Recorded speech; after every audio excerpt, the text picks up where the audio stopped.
Oh, I'm sorry, that's me. Welcome to another episode of Sports Life Talk, where life without sports is just talk. Thank you for joining us again on this lovely Wednesday. This lovely Women Crush Wednesday. Absolutely, absolutely. So tonight we have B Jones down this way. I gotta learn my fingers down here. Mr. Yeats, mouth of the South, all of that. Then we have Serge, Mr. United over there, looking all fresh and clean with a fresh cut and a fresh beard. I see. What's up? What's up? And then to my whatever side that is, we have KD, Miss Manhattan. Hey Hey, girl. y'all. All right.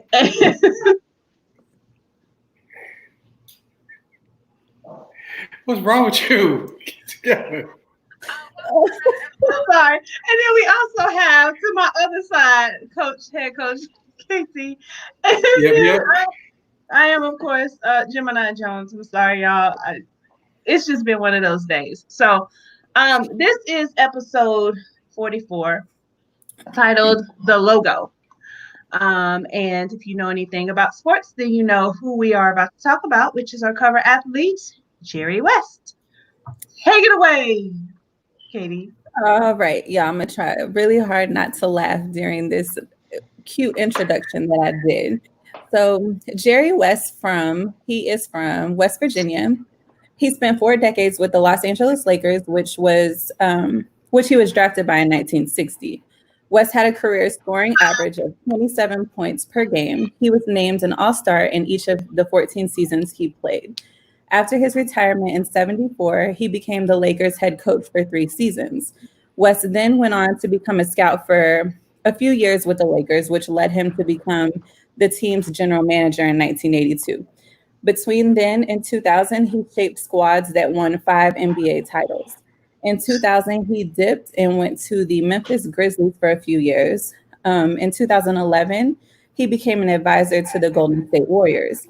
Shortly after they won their second title, he left that franchise to become a consultant for the Clippers. Some of y'all may or may not know that Jerry West is the official logo for the NBA.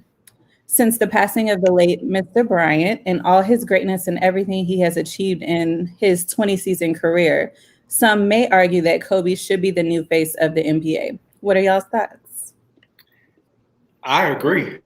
I think it's time for a change. And what better way to pay the ultimate tribute to Kobe than to make him the logo right now? Yeah, I agree. I think this is definitely one of those times with all the changes that are going on as it is. Obviously, dealing with the pandemic. I know we might even be looking at potential schedule change going forward and season starting later.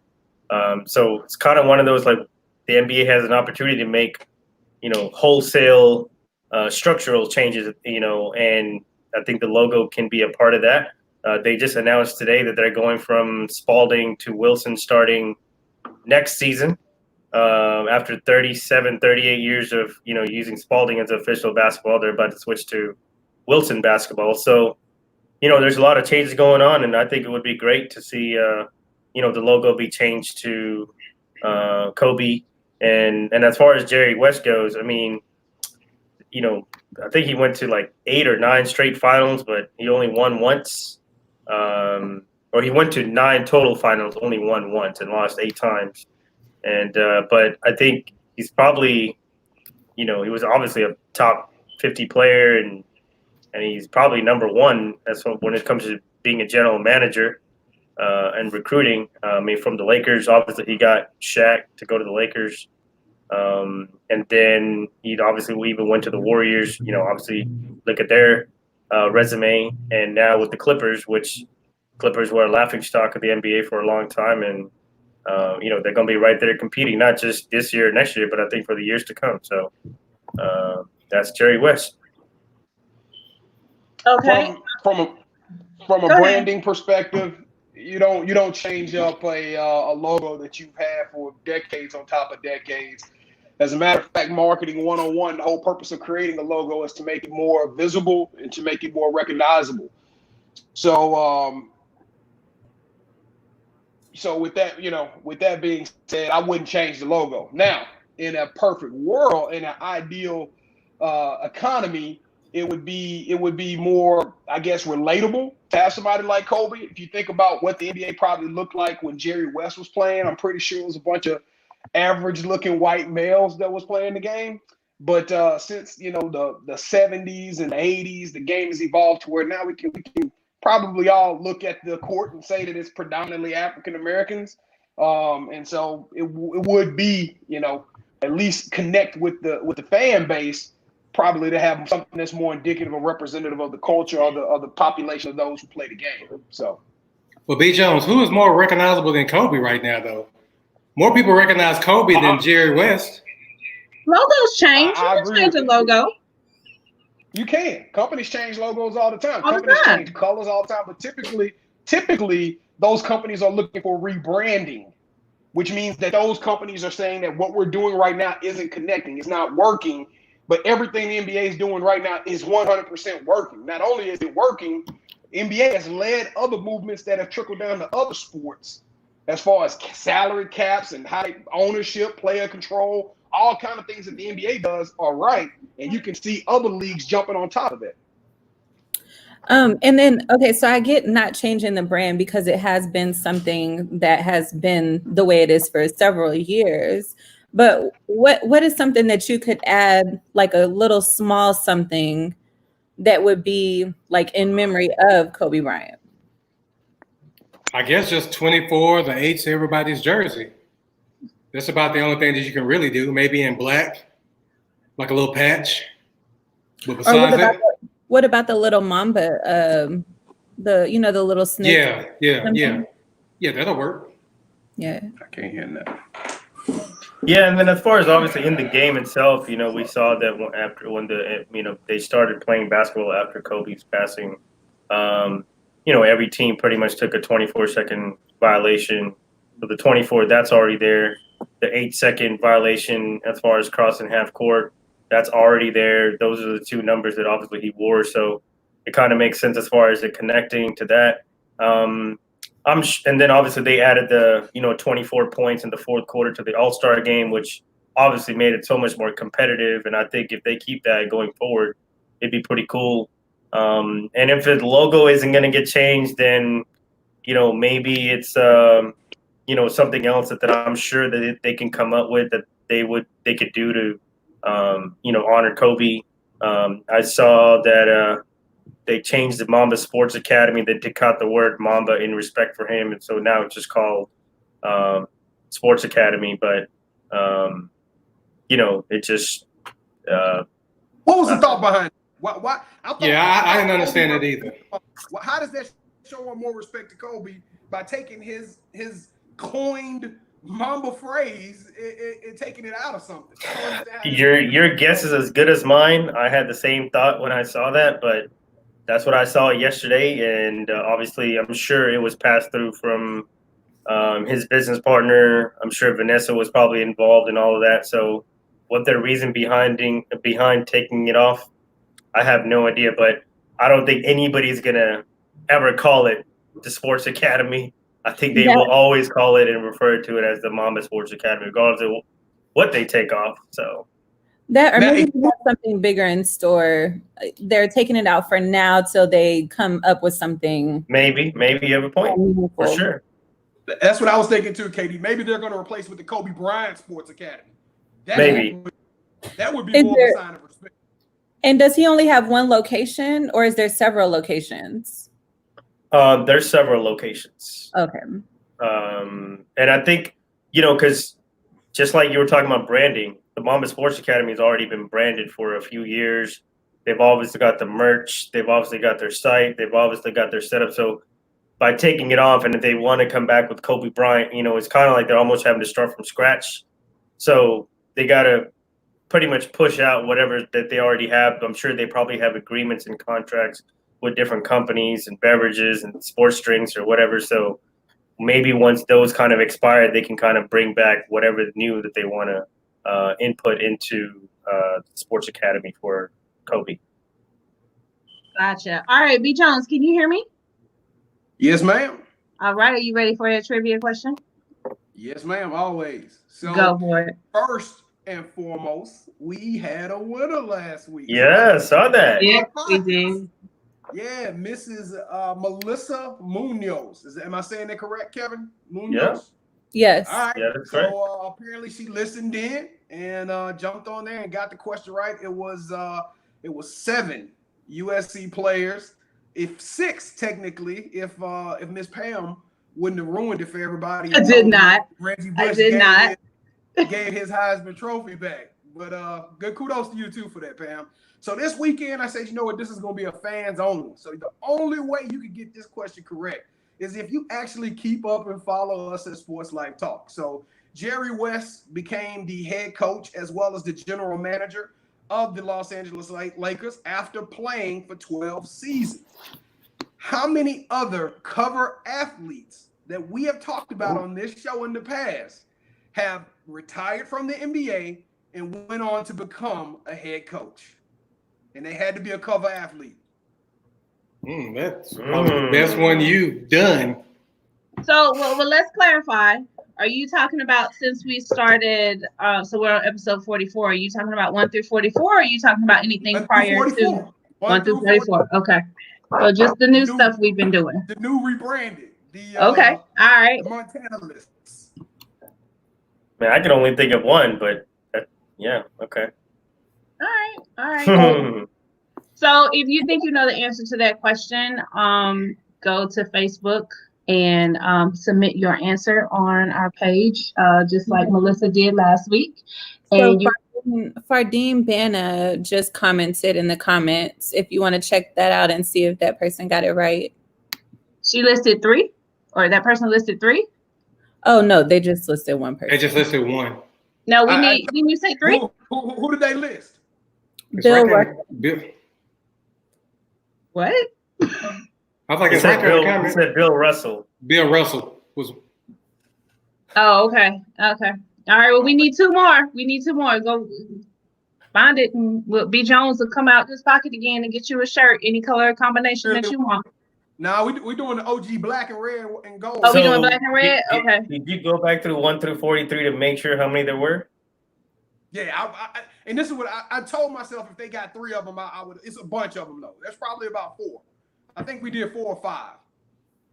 Okay. Okay. But I know for a fact 3 of them are layups. One of them is really difficult. Nobody gonna get. All right. All right. Matter of fact, if somebody gets that one, we'll let them come on the show. That person, if they get the one special one, they can come on the show and do the show with us one day. Hey. Okay. All right. Well, there you go. All right. There you go. Hey, maybe that might be something we got to start doing forward. Absolutely. Join us. Join us. All right, y'all. So it's time for the local live shout out. This is a part of the show where we recognize outstanding individuals in the Dallas-Fort Worth area.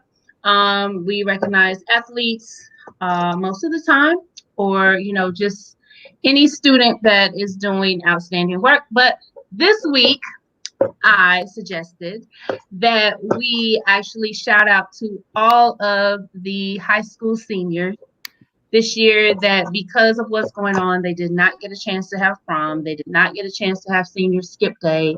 They did not get a chance to have the normal graduation that they would have, but they are still persevering and making it through and doing everything else that they need to do.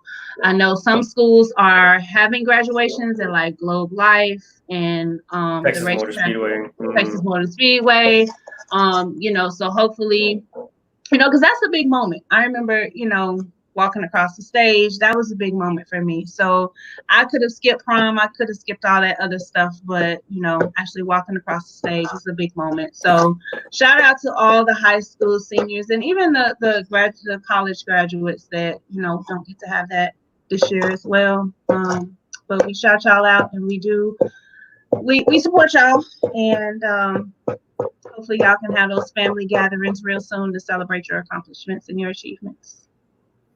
Even the 5th graders and 8th graders too, and them little babies, them little preschool babies. Kindergarten. We had kindergarten graduation. What?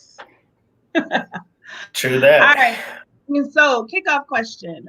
In an article by Norman Chad of the Washington Post, he said the pandemic has reminded us we don't need sports in our lives. We need less. The full story is on our Facebook page. What do you guys think about that? Do y'all need sports? Man, if I caught that dude down the streets, I might shot him a Yes, we need two-piece, man. sports. Got That's one me of the watching dumbest. When I reruns saw on that, I had to YouTube. post. I'm like, I know. How can you say that we need less sports when that's what we've been accustomed to? Right. That's our life. That's sports life talk. Life without sports is just talk. We What's his need name again? sports. Was Norman it Chad. Norman Chad? I mean, Well, and, Washington Post. and the same thing would apply to music. Life without music is just talk too, right? And so, Yep. do I think we need sports? Of course, that's a need versus want. Obviously, no, we don't need. But to say on the topic of this, to say we need less, yeah, we're gonna have to catch a 2 or 3 piece, B Jones, because. And it's gonna come in spicy too, because that's just not. I'm not flying for that, because that is the number one thing when people ask me, like, so man, what's, how does it feel, or if they ask me like what you've been up to, or what do you wish you could. That's it, sports right there, like, because everything else I can figure out a way to manage around it, but sports is just not being able to have. I mean, something. I mean, right now I take baseball, and that's saying a lot. So. I was so excited to have, which I know we'll, touch base a little later on, but just to even see UFC over the weekend. I mean, it was just like, wow, a live sporting event. Like, we haven't had one of those. I mean, unless you count, cornhole championships and some of these other ridiculous stuff that I've been seeing on television. And weightlifting, they got. Oh, I'm like, come on, man, we ain't got time for all this.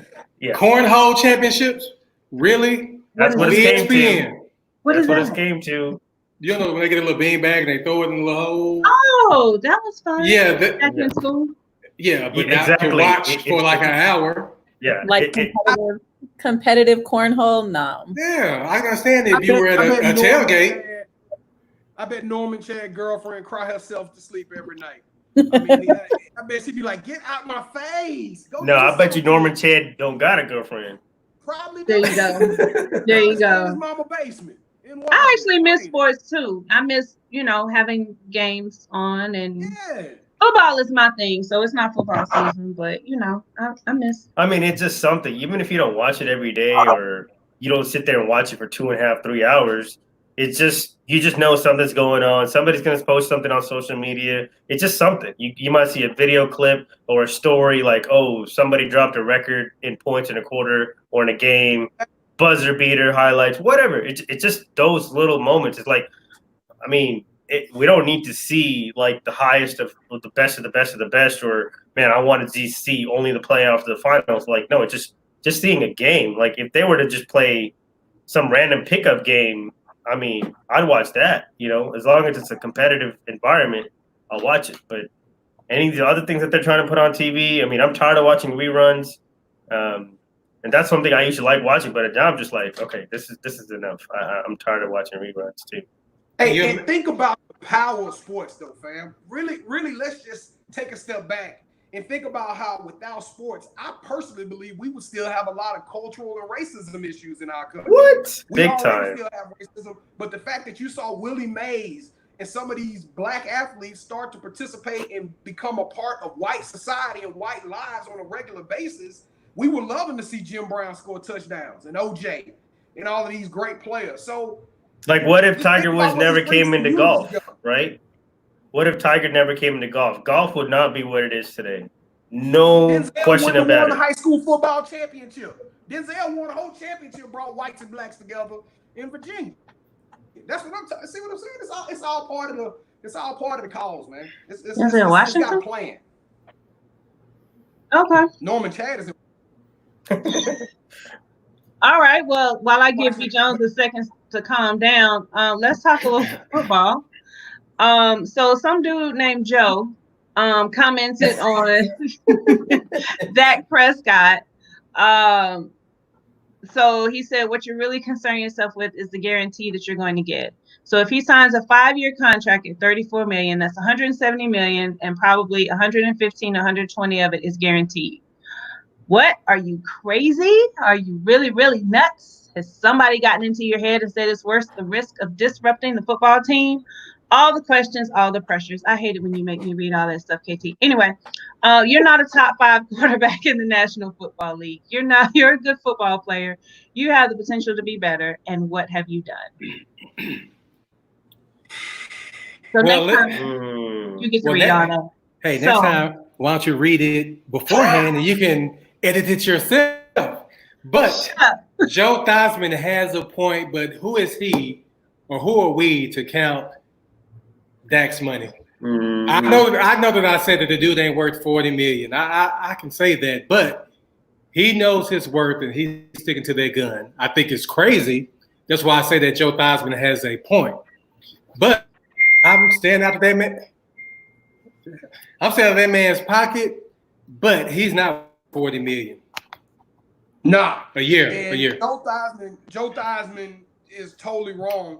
Dak is not worth $40 million, but Serge brought up the point when you start looking at what Jared Goff and what Carson Wentz and some of these quarterbacks who aren't really as good as Dak, or even if they might be slightly better than Dak, you got to pay Dak up to par. The only person that should be griping about Dak contract is a Cowboy fan. Everybody else should understand this is just the price of admission. When you see players like Kirk Cousins getting these big contracts, come on, dog. You gotta pay Dak. Now, yeah. I agree with you. He is not to the level to where I put so much money on him, banking for him to lead a championship team. If Dak has some smart people, he would probably want to take that Tom Brady discount so Jerry can put some players around him so they can get better. But he may not be a top 5 quarterback, but he is number 7 through 12.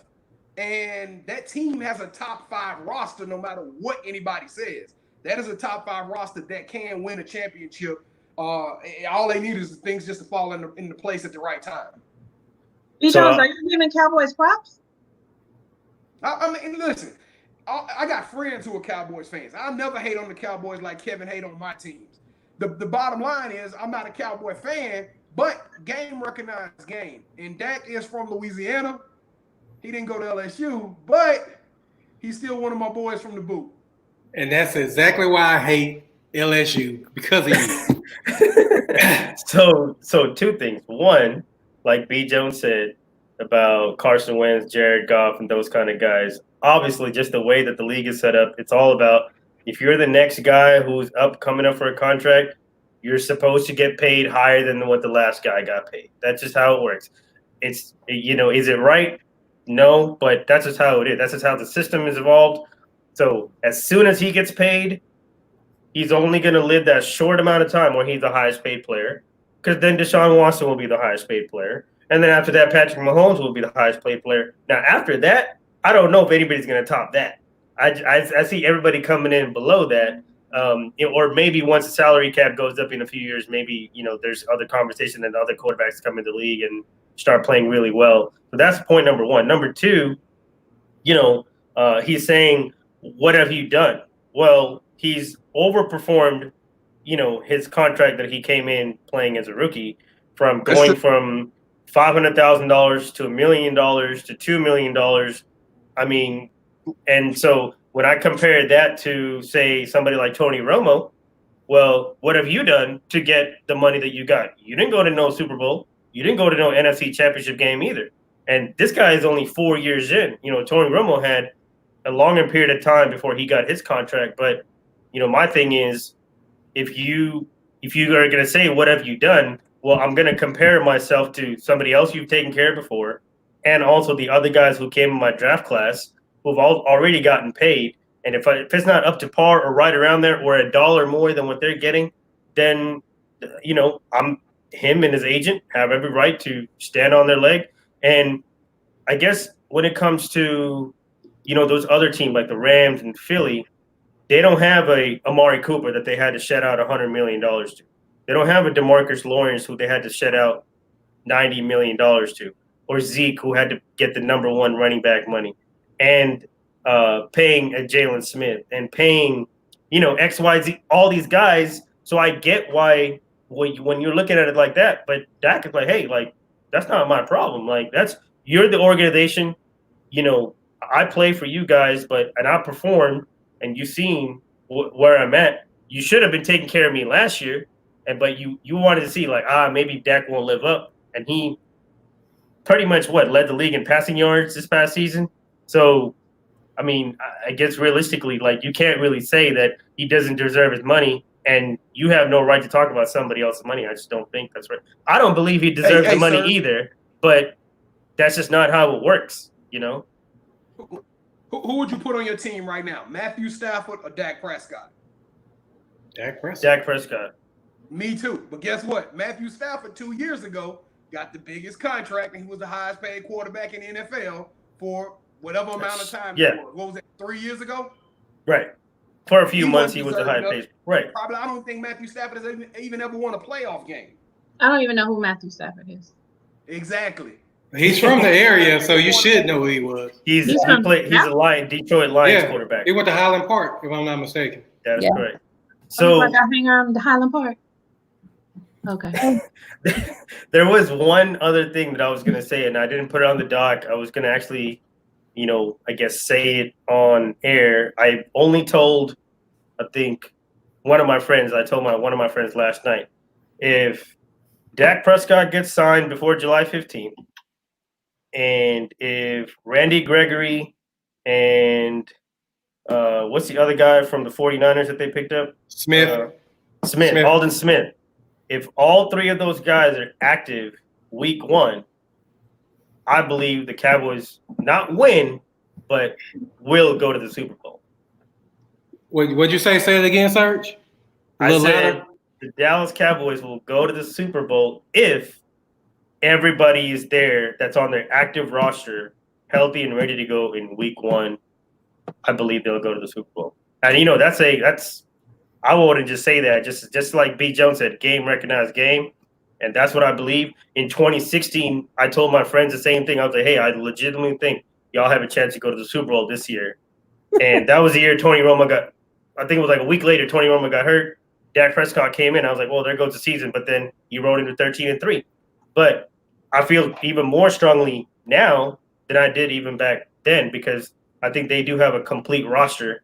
Obviously, the DB is probably the only question mark area. But other than that, if those guys all come back and they're all active on the roster week 1, I do believe that they will go to the Super Bowl. I didn't say win the Super Bowl. I said go to the Super Bowl. Well, Serge, that would be a nightmare if they win. Good. Yeah, yeah. One of my boys, Carlos, he's pretty much saying he's a Cowboy hater. Yeah. So he's pretty much saying, come on, man, that he doesn't believe what you're saying. But, hey, that's probably the best thing you've ever said on the show. Oh. So I appreciate it, Serge. No problem. Good looking out, I guess. And KT, he didn't say, come on, man. He said, come on, man. Yeah. Right, you got to say it right. Come on, man. Come on. All right. Yeah, that's my boy Carlos. Is it smart for Cam Newton to wait and not sign as a backup? Ooh. Think about that one for a minute. I mean, he has money where he can sit out and wait and get fully healthy. And it's probably going to be a quarterback that's going to get hurt. And then the team will be wanting the services of Cam Newton. But if I was trying to get on the roster now and compete against somebody, because you mean to tell me he can't beat out those guys in Chicago? Lord, he can't beat out Trubisky? Yeah, this is a sad story. It kind of make me feel like Dez Bryant-ish a little bit. The whole way it's playing out, him waiting for a roster spot and all that stuff. There's no reason why Cam Newton should be on the street right now. It's just unacceptable. Something out there that Jacksonville. we don't know about being. What'd you say, Serge? Jacksonville. Yeah, oh, it's tons of teams, man. Jackson, like I would even say the Las Vegas Raiders, like they would be a beast with Cam Newton, man. It's too many rosters out there who have mediocre at best quarterbacks, and Cam Newton, in my opinion, goes right to that same 8 to 15-ish kind of level with Dak Prescott. He's in the top half of the quarterback spectrum. No reason he should be unemployed. I can name you 8-9 quarterbacks that I would take Cam Newton over right now, and that's easy. Okay, name 3. Colt McCoy, Kirk Cousins, Gardner Minshew, Mitchell Trubisky. Mitchell Trubisky. I don't know why you asked him to name anything. You should I know. I wanted him to throw out names real quick for me. No, that's a good question. No, that's a good question. In New York. Derek Carr. I mean, that. Drew Brees. We can go on and on and on. Andy Dalton. Andy Dalton. Andy Dalton. Yeah. And what about Jameis Winston? Jameis Winston is the New Orleans Saints backup quarterback. He's in. Let's not bring Jameis up. Jameis ain't got no. He don't need to be in nobody's mouth right now. Why Jameis not? Good. Why He not? good. Why he doesn't need to be in nobody's mouth right now? He good. He a New Orleans Saint. Just let him do his thing. He trying to get that right. He trying to learn how to play. So you mean tell me you wouldn't take? Hey, no, you wouldn't take Cam Newton over Jameis? Is that what we're hearing? As a backup, yeah, but not as a starting quarterback. Not right now. I can No, Drew Brees. yeah. Drew Brees. You take Drew Brees up? I'm just joking. I'm totally joking. I'm playing. Please don't get him started. I'm playing. We love the Saints. Woohoo, who that? Whatever. All right, so Baller's Life. Hold on, Huh? man. Now, I've been nice to y'all Cowboy fans here. I didn't say anything. Yeah, you have, man. I didn't say anything. I said who that? No, but you said it with a little contrition. I mean, you were very contrite with that. Let me go look that word up real quick. Hey, B. Jones, I do got something to tell you. On Instagram, one of the ads that came up was LSU giving away like classes that were kind of cheap. So I did kind of look into that. Oh, shots fired. They were giving away what? Like courses, like for like graduate, master, stuff like that. The courses are like on the low now. So I'm doing. Okay, at LSU. Yeah, LSU online program. Was it for Least State University? Yeah. Oh. KT is Don't get to the free, man. Don't put on Sorry, but that was on the fly. I just came up with that. Sorry. I'm not gonna lie. I'm gonna do my research. If it's cheaper than something else, I might go get my education there. You would go to LSU? No, he'd be doing it online. Online. No, it doesn't matter. It Still a doesn't Tiger, matter. baby. You still a It Tiger. doesn't matter. Oh, KT, I couldn't take both of y'all talking no. about LSU. I can't say nothing about B. Jones like that because he got my Colts color T-shirt on too. So I wore it for you, man. I know. Appreciate that, man. All right, Ball is Life, The Last Dance. I'm gonna be honest. Coach is gonna be mad at me because I didn't watch last Sunday. And I watched Insecure. I'm about sick of you. Those two people. Hold on, let me see. You and that other person next to you.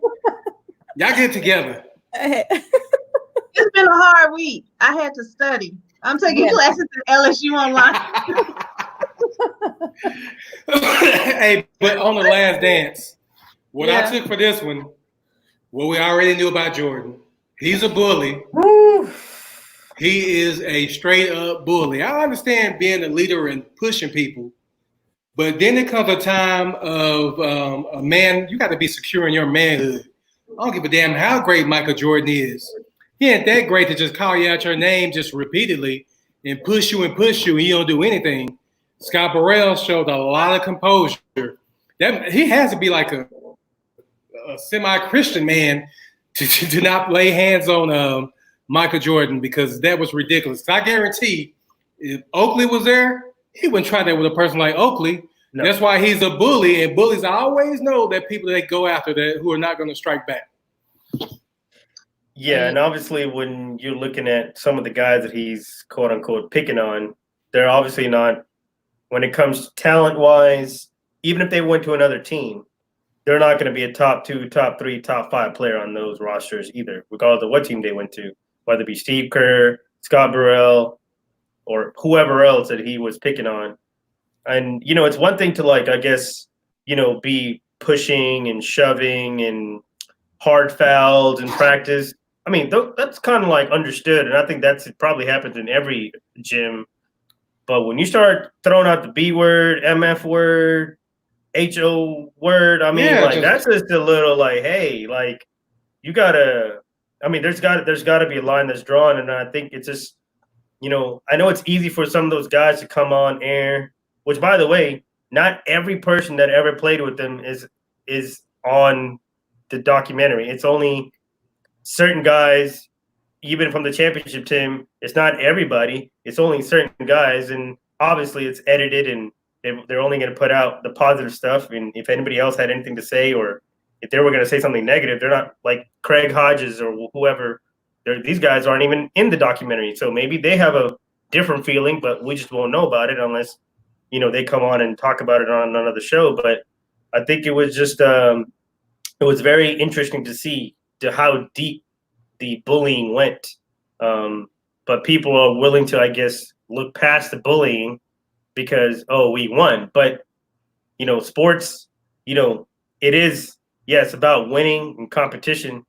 But then there's another side to it where I just don't know how you can, I don't know. Like, I just would feel disrespectful to the point where I don't even feel like when I go home, I can look at my wife in her face and be like, yeah, I got called these words in practice today, but oh well. What? No, that wouldn't fly with me. But so you don't think anybody took it like as tough love, or what if those guys that he played with, they needed that, like they were okay with it? They did say the doc. Yeah, some people in the doc said they needed that, but I think they were just being a good teammate. What else are you supposed to say? Yeah. Or even if they say something bad, you think they're going to put that on the documentary where people can see it? No, they're not. Because they probably took over 40, 50 hours of footage, narrowed it down to 10, and put out the best 10 that's available. Mm-hmm. That's how every documentary that, stuff like this works. So it's not just, I do agree. Like, when you do have to challenge guys or whatever, I mean, I could only assume even guys who never even won, I could only assume like what kind of stuff that they try to get out of their play. Like AI, for example, you don't think he was in practice trying to, get guys to like do better because he's tired of having to do everything by himself?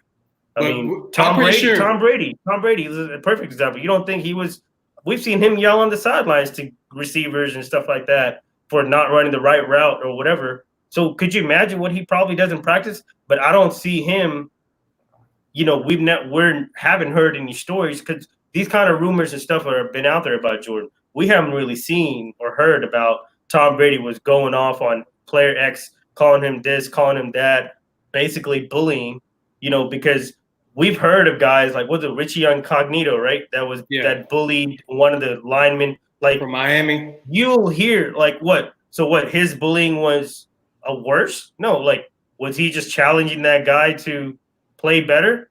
I don't know. I mean, like you can look at it either way, so it just, that doesn't take away from his greatness, obviously, but it's just don't, look past that just to say like, hey, he's still a great player. If you want to call him the GOAT, that's fine. It has nothing to do with his on-court stuff. But when you look at still on court, but off the court, his mentality and his, using his power and his ego to his advantage, because he knows, what is he going to get traded? He ain't going to get traded for doing, he could have done whatever he wanted to, and he knows that. So then Serge, remember what they said, if a player didn't have a good game, he would tell the people on the plane not to feed him. Yeah. Who the hell are you to do something like that? That's going too far. I see B. Jones look like, dang, I really do need to be watching this, huh? No. Hey, this weekend is supposed to be it. They finish it up to this Sunday, right? So are you gonna watch 1 through 8 before and we'll go in right into 9 to? All in sequence. I'm gonna watch it all in sequence. I'm saying Insecure. For the girls, I'm up to speed on Insecure all the way. Yes. Okay. Guys, I'll be watching The Last Dance as well. But I'm catch up too.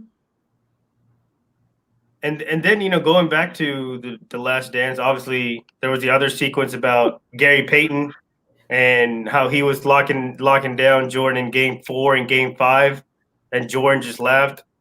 I mean, obviously in hindsight you can just laugh because he won and Gary Payton didn't. But those two games, if we go look at the stats, when Gary Payton got on you, they're only going to show you small clips. But if you go look at the stats, you look at the shooting percentages. Games 1 through 3 versus games 4, 5, and 6, totally different. So, I mean, you can't say. I mean, it's all hypothetical. But like, what if Gary Payton did started guarding him Game 1 instead of Game 4? So, in hindsight, it's a little bit easier to look at. But it's like he's never going to give anybody their proper due or respect to the level of we're like, oh yeah, no, they played me tough. No, any great player wouldn't do that. Kobe's not going to do that either if he was still around. He wouldn't. He'd be like, he wouldn't say like, oh yeah, like that guy had me locked down in that final series against the Pistons, like, you know, Tayshaun and Rip Hamilton D me up. He's not going to say that. He's not going to. It's just not happening. I'm gonna tell you this: to be called a bully in any form of fashion is just unacceptable, man. I think there's like Kevin said, there's a fine line in treating somebody with civility and treating them like a human being and then pushing them, right? Of course, mental tough, but it can come to a point to where you're just being mean and nasty and you're not really making that person better. I get it, pushing them, being tough on them, but not letting somebody eat after a game, man, that's not gonna motivate me to play better. No, it's not. That's gonna even make somebody a better player at all. All right. So whose legacy was most affected by Jordan? Kobe Bryant. I think he's a clone of Jordan. So if there wasn't a Jordan, would we have a Kobe? Probably not. So we would have a Kobe, but we wouldn't have it to the Black Mamba Kobe. He would just be Kobe, right? Right. Probably Patrick Ewing. The list can go on and on about everybody's legacy that was affected, but I'm gonna go Kobe.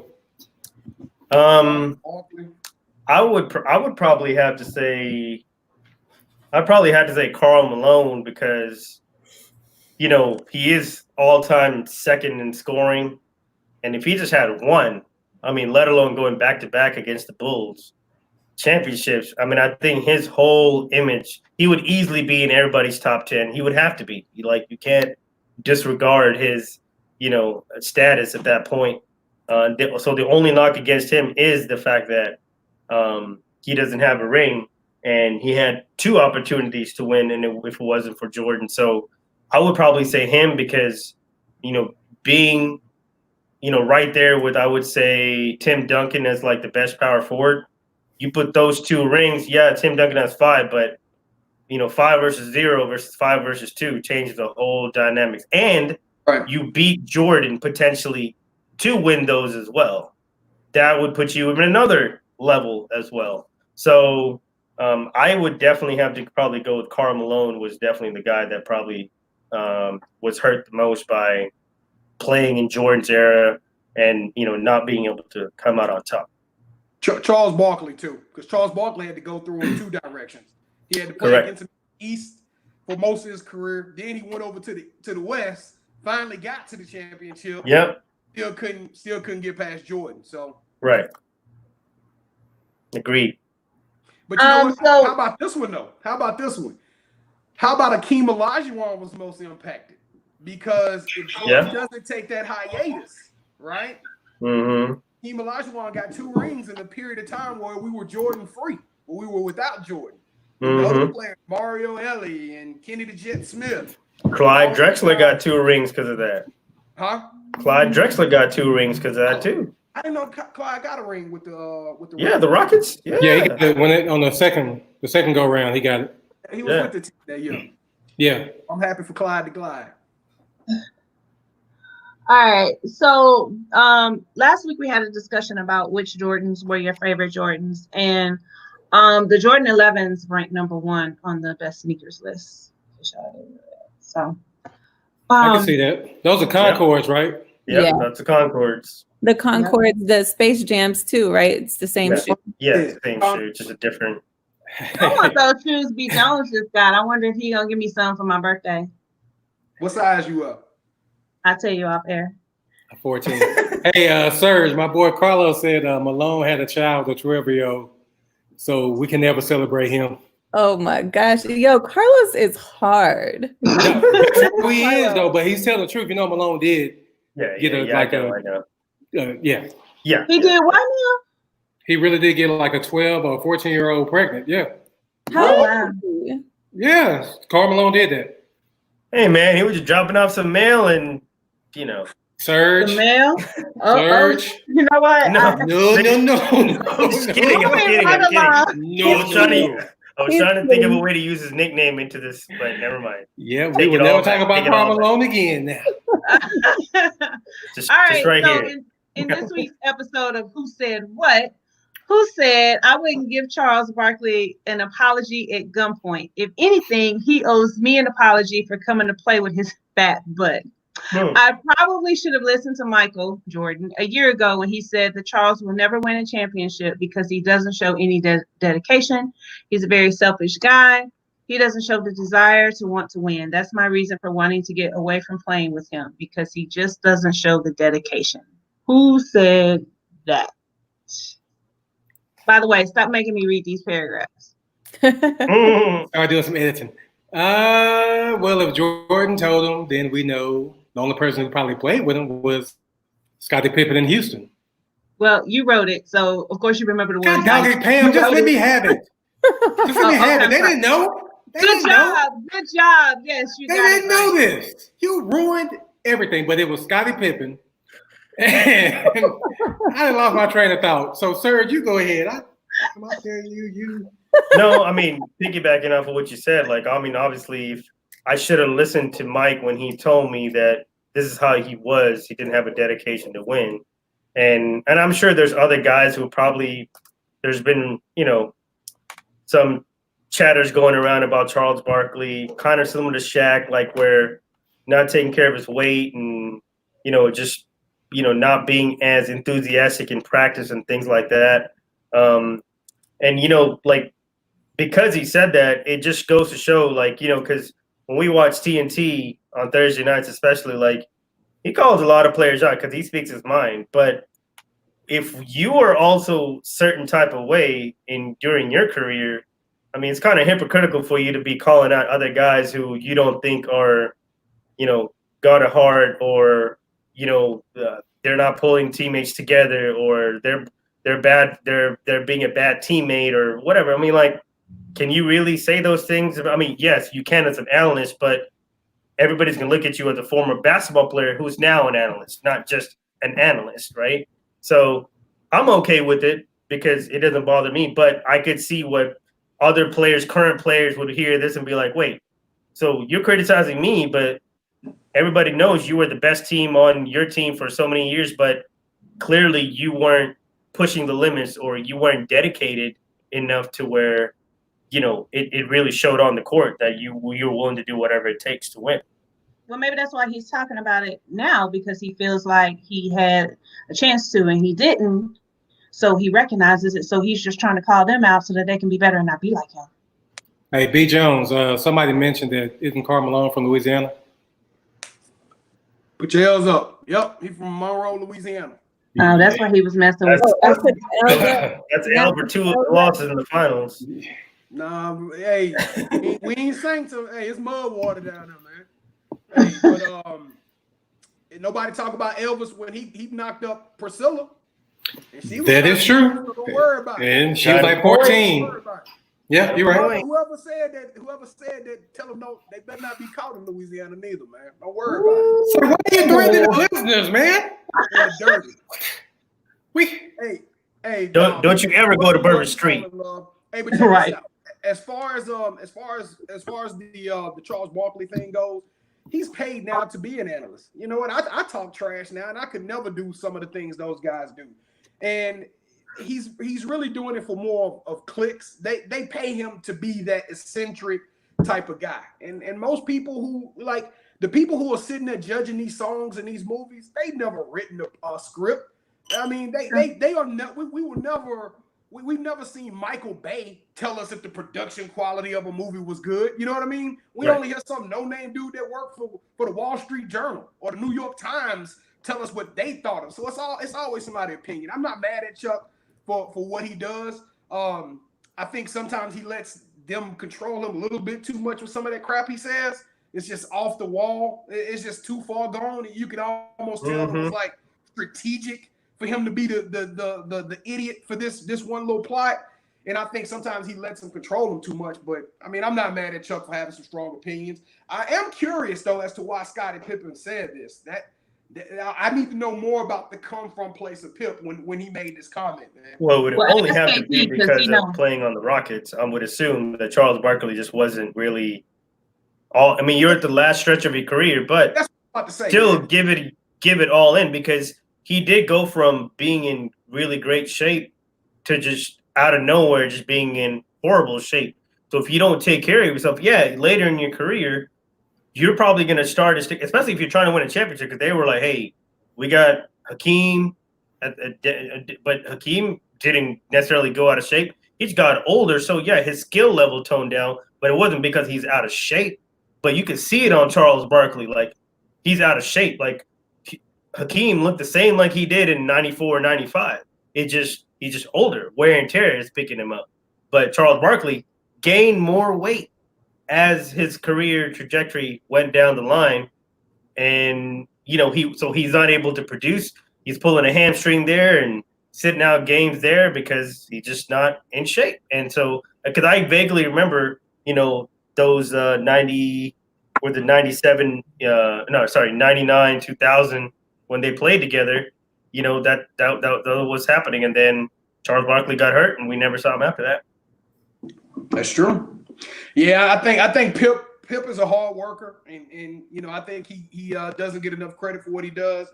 I don't know.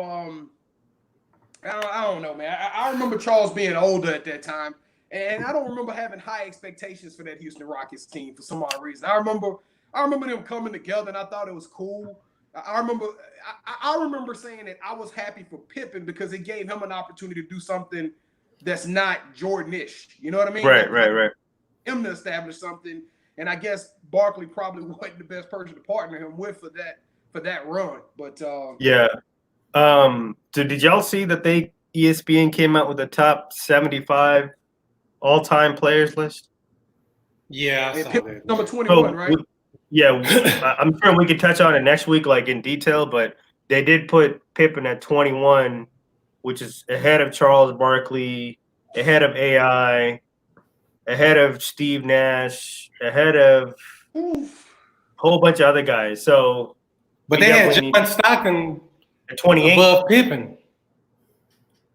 No, they didn't. They had John Stockton at 28. Are you sure? No. Yeah. I think they had John Stockton ahead of Steve Nash, AI too. I thought they had Stockton at 24 and Pippen at 28. They had Pippen at 21. Pippen was at 21. Stockton ahead of Isaiah Thomas, which is ridiculous. Okay, yeah, that's ridiculous. That's ridiculous. It sure is. But Pam, Huh? do you think, Pam? I don't know what you're talking about. All right, let's do the drop. B. Jones. Drop. Nah, I ain't gonna do it. Y'all made me feel bad, man. We made you feel bad for what? For doing my drop. You know, I went drop. You're from Louisiana. Y'all don't ever feel bad about anything y'all do. Hold on. Take mine off the show today. As soon as we turn this thing off, man. All right. Can y'all see that? Yeah. Oh, there we go. Ooh. It's Okay. funny. It's funny that we mentioned AI because those are the Allen Iversons. Anybody that know Allen Iverson growing up, those were probably one of the dopest pad kicks to come across when they was OGs. Of course, the best looking versions of those are the ones that got the red toes on them. They super sexy, but they re-releasing them, coming out with the oatmeal color, so you can rock them with some khaki or some denim. Kind of do it your way with the white. Okay, that's my. Do what? Oh, I'm sorry. You heard me? Nothing. Go ahead. Yeah, I'm not gonna be purchasing those AIs. So if I get them, they're gonna be the black and gold ones. The white. How much are these going for, man? You know what? I didn't look up the price, Serge. Normally they run for about 180, but I'll check on these. I like those. I like them, but not for 180. We already know you're not paying over $100 for some shoes. We already know. But ain't nothing wrong with that. Yeah, they running 140. Oh, that's Okay. You got that, KT. Don't use the rest of your stimulus check. If it's not Nike, I need to I'm not buying the it. stimulus check to get that. Y'all know I support Nike. On the music side, it dropped this week. So nobody said anything to me, but apparently Chris Brown and Young Thug dropped a mixtape on May 8th. I hadn't even heard it. I literally found out about an hour before the show started. Well, we already knew. And B. Jones, we did tell you the album drops. You just don't read the text thread. Yeah, we put it. And I traded you, but you didn't fall through. You didn't fall through for your girl. Well, hold on. What was Maybe that? if he attended the meetings, he would know what was going on. Exact. Maybe if he texts back and read the text messages. I was binge watching Insecure. I was binge watching. Okay. I'm only one man. Hey, and then Future. Who you tank? Future got a new album that's dropping too. And it's gonna Surge. drop Don't get him Surge. You know we don't speak of Future on this show because of But Surge. that's the thing. I don't like Future neither. I'm not a fan of Future music, but hey, this is not about me. The fans need to know who dropping. They need to know who's coming out and who what. I'm just trying to put it out there for the social media. I'm doing it for the gram. Okay, so me and Pam, we were talking. Well, me, Pam, and KT. We talked about Kalani. Kalani dropped an album also, Fire. and it was. Is it? Yes, I like it. And you listened to it? My wife listened to it, and I just overheard her listening to it. Okay, well, okay. okay, we're gonna have to ask the wife what were her favorite songs because What? You are straight from Really? from the Really? book. Okay, Go ahead, so, KD. okay, so I took a listen. Okay, I took a listen to it. I did like the cover art. The cover art was pretty bad, like bad as in good. But I listened to it and I didn't think that it was as good as everybody was hyping it. So I was talking to a Drake. Drake is fire, Serge. I don't know what you're talking about. So I took a listen to Kalani. A lot of people like on the social media world, everybody's been blowing it up. But I was telling my friend and I was telling Pam and KT, it's kind of like there's this really good looking guy, you know, and he has like a few kids or whatever. He's kind of known for messing with, you know, the baddest chicks. He always got a girl. But then when you get to him, it's kind of like not really what you thought it was. So no, but you gotta give him a context of what you're saying. I mean, What she talking about? What you didn't think it was? What exactly were you saying though? I mean, you got 4 or 5. You got 4, 5, 6, 7, 11 kids. How? Like, I don't understand how this. You missed the pre-show where she said it how it was supposed to be. Yeah, how it's supposed to be said. But I think everybody get the gist of what she's saying. Yeah. When it came down to do the damn thing, it's like where is it? Where's it at? Because 100% concentrate. It ain't got to be a lot to get the job done. Let's concentrate. Man. You know what? And on that note, Wait. Okay, so people that really enjoyed the Kalani album, I need y'all to let me know what songs were really good, so that way I can just listen to those and then give her the streams that way. Because I do support her. I think she is a dope love artist. Kalani. Yes, absolutely. She got a really loyal fan base. I'll tell you that. Yeah, so send me the songs and I'll be willing to listen because she does have a few old songs and they might be underground with BJ the Chicago Kid. And I really like those songs. So I'm willing to give it a chance. If y'all know the songs, send them to me and I'll listen. Yeah, and if anybody has $150,000 wanting to bring her down, please let me know too. Yes. Oh, I got you gonna listen to Future, Surge? Are you gonna listen to the Future album? No. Hey, it's only No. give him a shot. No. He's not. He's not. I may listen to one. Give him a shot. You listen to the one that That's has more the than what feature I with normally somebody would else do. on there. Yeah, and the feature is gonna be Drake. Drake, right? That's the one you're listening to. It's Serge. No, you Serge, gotta you gotta segment it off. You have to listen to just Future's part and determine if the song is good. Because I'm sure Drake is gonna obviously make the song better, but I need to listen to Future and be like, was your verse good enough? Did it hit hard? If it doesn't, sorry, you lost me. If he's saying the same thing over, like get it. Yeah, same, yeah. Or get it off. Well, I'll tell you right now, he got a song with Lil Uzi Vert. He got a song with Travis Scott. He got a song with Young Boy, NBA. See, he's smart. He's I mean, because of just all of that right there, the artists you just named that he's doing songs with, all those artists are hot, and all those people who follow those artists are gonna listen to his album just to hear that song. So he's smart. I mean, that's what you should be doing if you're in the music industry, is to team up with other guys or gals who are in the music scene that are blowing up, and just do music with them, even if you have to cross over. Don't matter. People gonna eat it up anyways. The artists that y'all named, I could tell you one song they got, so I ain't listening to the future. I couldn't either, but we're older, so we're seasoned. So you know, I know of them because of my son, but I couldn't name them. So. I like that word, seasoned. I'm seasoned. I'm that good Johnny Shashery. Yeah. Serge, one of the listeners asked, "What is your beef with Future?" Dad, I feel like every time I listen to any of the songs, it sounds like the previous song I just got done listening to. I can skip tracks and it just sounds the same. I'm not saying there's not other artists who don't have, like, their style isn't the same over and over, or the beat isn't sound, but I just feel like it's everything. It's the words, it's a sequence of wording, it's the beat, it's the style. It's like, I just don't feel like anything's new. And you can see that in, like, you know, when he blew up, like, he was an artist who could do, when it comes to concerts, he could do American Airlines Center. He was that big. But now he's not as big. And usually you're supposed to go in this direction. You're supposed to be going up, or at least stay there. And he's actually trickled down. And it's not like he stopped doing music. He's still doing music. And so I just feel like his trajectory, even from his own fans, have showed lack of ticket sales for his concerts usually are, you know, followed by an album drop if people don't listen to you from before, because you're not as good as people once thought you were. Because Future probably thinks, hey, this worked last time, let me do it again. And it just doesn't work out. So I think those are the two main areas that I look at when it comes to you've actually been coming down. So let's see if this album props him back up. But I feel like, you know, over the last 3.5, 4 years, he's been on the downward trend as opposed to the upward trend. All right. I just wonder how Future would feel if his son took a Molly or a Percocet.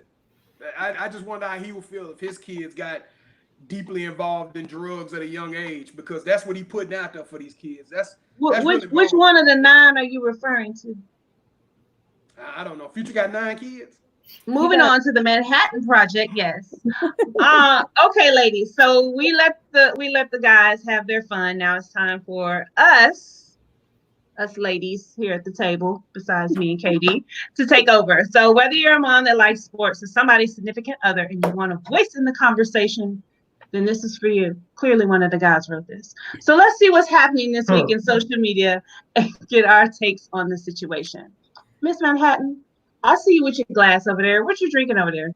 Yes, so my drink of the week today is the Freak Show wine. It's a Michael David joint. It is a red, and it is a Cabernet Sauvignon. And I'm gonna give y'all the info. So it's very good when you pair it with beef, lamb, deer, or poultry. It has lavishly oaked wine blends, ripe black fruit flavors with abundant baking spice, wood, smoke, and maple tones. It is a big but fairly soft in structure with moderate tannins that just give it a seductive, extravagant edge. So you were bougie this week. We got steak and lamb. Freak Show quite a few times. So it's the Freak Show wines. Michael David. I really like these wines because the labels are so artistic. Like, it just has so much to it. And where did you get that from? It was purchased from Target, and it was actually one of my Mother's Day selections, and my daughter picked it out. So shout out to her. Who you seducing with that wine though? The Freak Show. Hey, I'm seducing the listeners tonight. Yeah, it's Women Crush Wednesday, y'all. Send me a bottle so I can seduce somebody. Yeah, it's Women Crush Wednesday, and I'm totally. You already did that earlier, Pam. Yeah, I was gonna say the same thing. That's what I was about to say. It's Women Crush Wednesday, and I'm totally crushing on Pam tonight because she showed us some things before this private show. Okay, so that was the real drop. So I'm adjusting to this whole, computerized camera thing. So for our listeners, I accidentally moved the camera down a little bit too much, and it was And the Chris Brown and T.I. came on.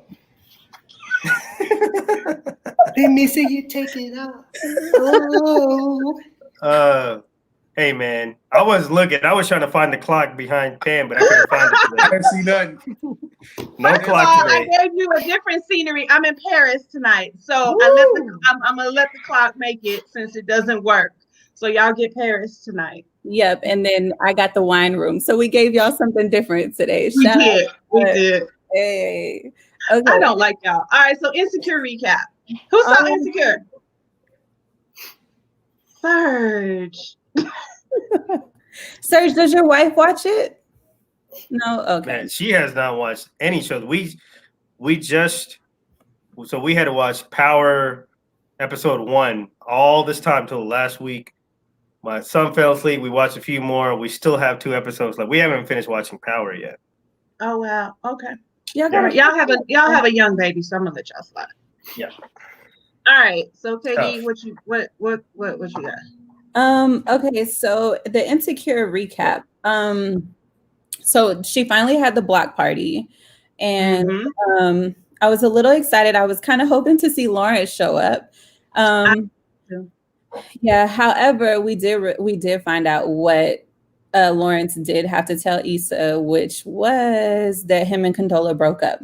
I'm kind of curious to see what role Condola is going to play throughout the rest of the season. Is she going to play that mental illness role, self-care, like what you got to do to, love yourself before you can love, anybody else. You kind of wonder about that. But the big part of this episode was Molly and Issa finally, I guess, hashing it out. That wasn't a hash out. That's a hatting it out. They had it out. But let me say this. I see why women say that they have more male friends than female friends because of stuff like that. Exactly. Because that was her girl's night. And for her to try to put out there making it about her that night, that was very selfish. And I see why y'all have more male friends than female friends. KT, are you my friend? Yeah, after tonight, yeah, I'll be with that now. Yes. Pam, you know you and KD are my girls, man. But listen though, this is the thing about it. I actually had the opportunity to watch literally all 3 seasons plus the 6 episodes in like a week span, right? They short episodes. So I saw it as kind of like one big coagulated movie. And the fact of the matter is, for them to make it as long as they did with so much issues and so much drama, and to consistently be understanding of each other, it was going to happen. They were always teetering on that fine line. Both of them made big time mistakes in this. Nobody's perfect, and they always found a way to overlook it because either Issa had something going on and Molly was supportive, or Molly had something going on and Issa was supportive. Either one or the other one put themselves on the back burner from time to time. This just so happened to be a time that Molly was going through something and Issa was going through something, and neither one of them could put themselves on the back burner, and that's exactly why this happened. So you being new to watching it, we've been watching it throughout the years. Do you think the way Molly reacted was valid? Listen, I wouldn't have done it that way, but I can't see Molly's point. The thing about it is you know Issa's struggling. You know she backed up against the wall. I don't understand why it was such a big issue for Nathan to go ask Andrew to do what he did. But I can understand her saying that that's mine. I don't want you to have access to it. And she did do that. The same way Molly stopped Nathan that day from going up there on her birthday at the end of season 3. They both made those types of mistakes that was kind of stepping out of bounds a little bit and being disruptive. I mean, that's just the fact of the matter. But Molly could have waited. She could have waited till the next day to address that issue. She didn't have to do it the night of the block party, at the block party, in front of everybody. Yeah. So Pam, do you think Issa was wrong for reaching out to Andrew No. the way that she did? Because Issa initially asked Molly to. She could have very easily gone to Andrew herself because she knows Andrew because that is Nathan's roommate. She could have very easily gone to him herself, but she didn't. She went to Molly because that's her man. Molly said, I don't want to do it. She wanted to keep her relationship with Andrew, her relationship, because basically if it failed, then, that's my man and I got to continue to look at him and sleep with him and all of this stuff. So she never said, don't talk to him about it, period. She basically said she didn't want to be in the middle of it. She didn't want to do the asking. So for Issa to say something to Nathan about it and Nathan say something to Andrew, I don't see why Molly was so upset. I could see her saying something like, oh, I see you still got Andrew to do what you needed to do. I can see you kind of saying something outside of your mouth, but it wasn't that big of a deal because you said you didn't want to be involved in it. And had Andrew not even said anything and slipped and said anything, she would have never known that Andrew was still, or not actually Andrew, when the promoter guy came out and said something, that's how it all came out. But she didn't even know. So it wouldn't have affected her relationship because she still was not in it. I agree, Pam. I agree. Everything you said. But the fact that she came to you first, exactly, she tried to get you to do it. Exactly. And she said she didn't feel comfortable doing it because basically she wanted to keep that part separate. Mm-hmm. But again, like I said, they all met at the same time. They all met at Coachella last season. So it's not like she didn't know Andrew to begin with. Right. That's true. But no matter whose side you on, Team Molly or Team Issa, Vince Staples killed it though, yo. That Vince Staples song was dope. Yo, so check him out. Okay, so I was like, is he a real artist?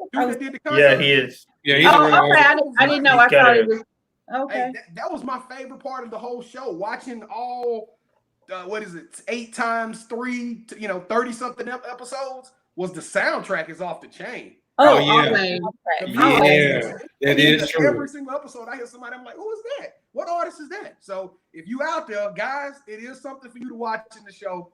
It's beautiful people. It's good, hard hitting issues, and they got some great music. Yep.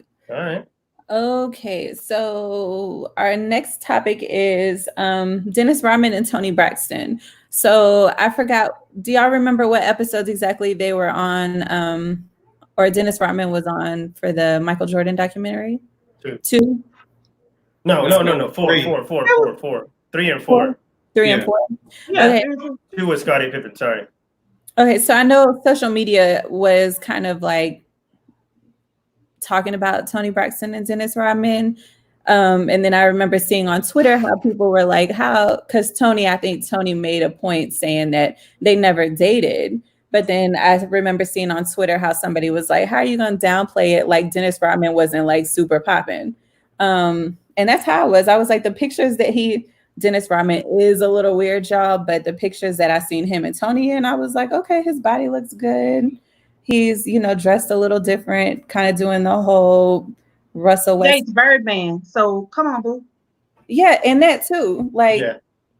Exactly. So, but Pam, you had a good point about this. With the whole their situation with Toni Braxton.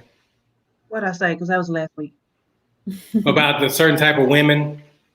Oh yeah, we are not as accepting of that, and that's we as Black women. We are not. I personally am not going to go out with a man that has 2 big old bull rings and nail polish, a lip ring. And yeah, I mean, a lip ring I might can do. I mean, I don't know. You can't take home to my mama. I don't know. But red hair, purple hair. All of that. Yeah, I'm not going to go anywhere with you. Now, depending on what else is going on, you might. Hey. Pam, come on. No, I mean, we can Netflix and chill.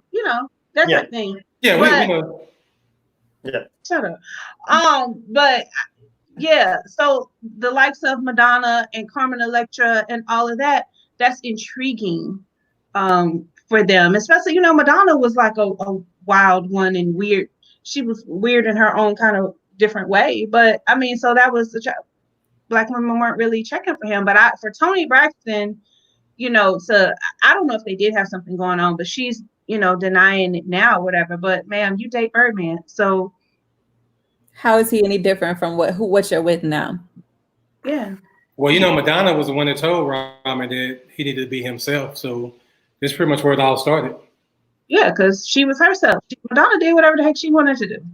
And Dennis Rodman, obviously, when he was playing with the Pistons, he wasn't necessarily known as he was part of the bad boys. Yeah. But when he got individualized as a bad boy when he went to the Bulls, and it just became a phenomenon when he started doing all those different things with his dresses and his whatever he's wearing, coloring his hair and all that. And in that entertainment industry, especially the non-Black women, they are looking, the bad boy image. And they, it's like, we're going to be on the news, and because of me, we're going to be on the news, but because of him, we're going to be on the news too. So it just all just came together. And even, Madonna, Carmen Electra, and I'm sure there's so many other celebrities we just don't even know that he's did his thing with. And, kudos to him, I guess, for getting it in while he can, I guess, so. Isn't today his birthday?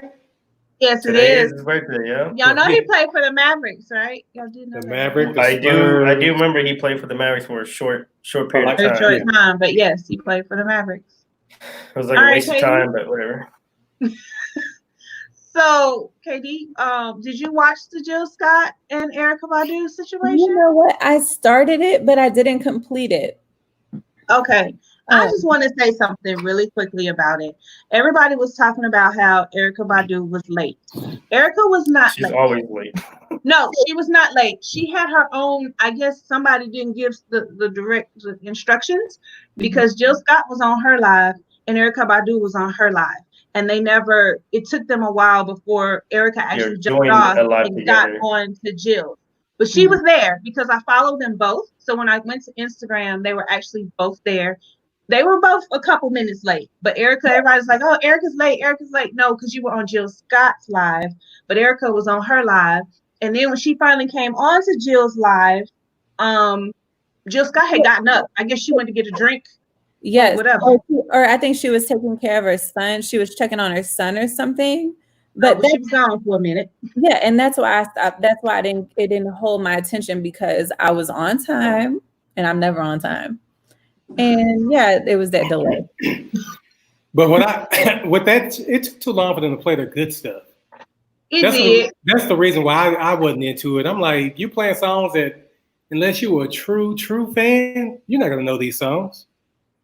And then for them both to start with the same song, I know it was different versions of the song, but and it's a long song, so I had to listen to Erykah play it first, all 15 verses, and then I had to listen to Jill play it live with all her extra runs and stuff. And then I get it, I appreciate it. They were complimenting each other and they were telling stories in the middle and all of that, but y'all never really got to the good stuff until the very end. And then by that time I was just like, okay, I'm gonna go to bed. Yeah, I wouldn't start playing video games by then. I couldn't take it anymore. So they weren't doing it like properly like the guys have been doing?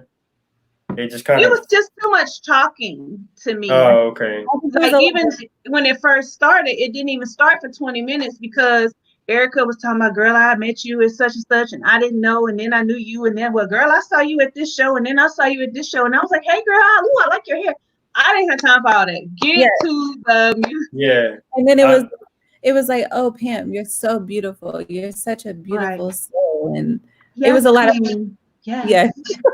So I saw that Nelly and Ludacris are about to have one. Yeah, are y'all excited? That'll be... Yeah. But here, people have been saying that Nelly has Luda. No, he doesn't. Luda has more hits. People have to realize Tip Drill is different without the video.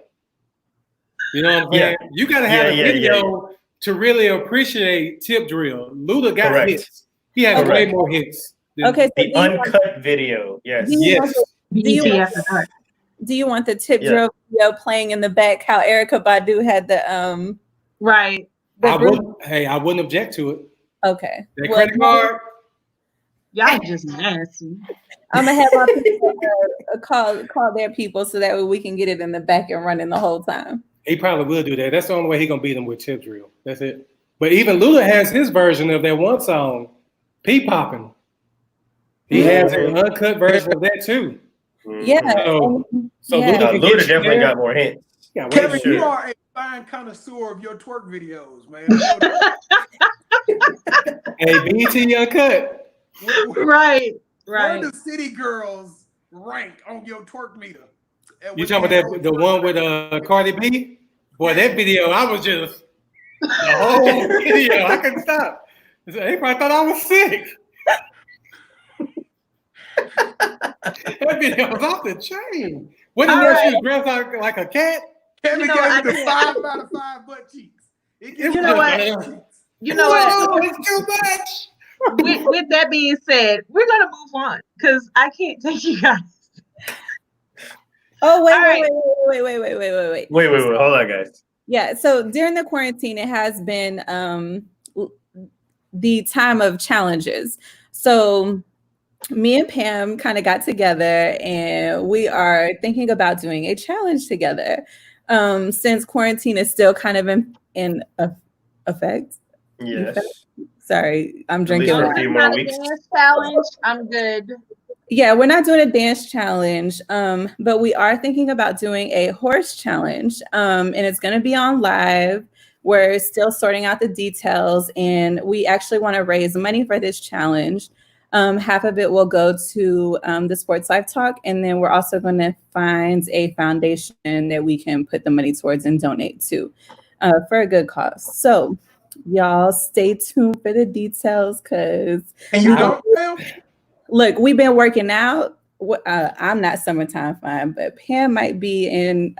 She might have a day. I'm springtime fine. I'm still working on the summer. I still got a little bit to go.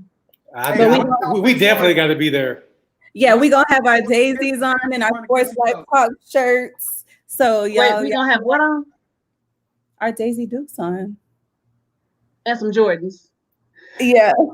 So hey, whatever sponsors are out there and want to buy some Jordans for our horse challenge. My birthday's in 30 days. I just want y'all to know. Okay. Yeah. That's good to know. All right. And that's all I got. 27 days. 52? I'll be no, I'll be 35. Again? Hey, B. Jones, you got a yeet for us, man? If I get jumped on? Shut up. You know what? I do have a yeet force, and I don't watch a whole lot of wrestling. I'll be the first to tell you that. And I don't know what wrestling news is, and that's Louisiana. That's wrestling. It's not wrestling. It's wrestling. And the WWE will make the news of the headliners every once in a while, and it appears that they just recently made the headlines one more again with something that even CNN had to report on, and that is the fact that they have brought in the first African American referee, female referee named Asia Smith. I hope I'm saying that. I hope it's not Aja, but she was a former wrestler, wrestled overseas in Tokyo and other countries, and I guess she tried out for the WWE, but was professional and polished enough to where they gave her an opportunity to become a ref. So now you get to see her on a couple of the shows, and she'll be refereeing both men's and females events. Nice. So, shout out to her for being a first. It's always something big. We've heard a lot of great stories, and I always like those groundbreaking type stories. Kevin, you are a WWE fan. What does this mean to you, my friend? I mean, I like it. I mean, it's different. Pam, God dog it. Why would you laugh?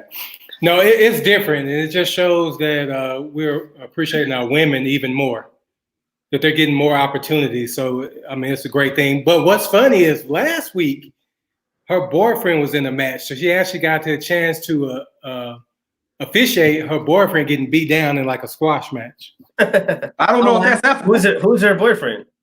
He's like a no-name dude. I don't really know his name, but I did. Okay.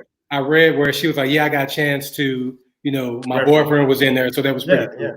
That's pretty. Well, cool. I'm gonna question the ethicalness of that. That doesn't sound like that. Don't sound like that was right. No. He got destroyed. So don't even worry about it. She could have easily cheated. We've seen those cheating referees before. But hey, shout out to you. Shout out for sure. Keep driving. Keep being the first of anything you can be the first. All you young African-American females out there who one day dream to being a WWE referee or superstar, it is possible. You can get your shot. So, Asia, you deserve a yeet. Yeet. Yeah. Before we go, did any of y'all watch the UFC fight over the weekend? Nah. No, I saw the highlights on I'm ESPN. gonna watch it tomorrow. I got it on my ESPN Plus. All right. We'll talk about it next week. You can. All right. So a couple things, real quick. We're gonna talk about next week that MJ is known as the GOAT. So who would be? And don't start talking now, B. Jones. But who is the GOAT of women's basketball? Easy. That But we'll yeah, discuss that next week.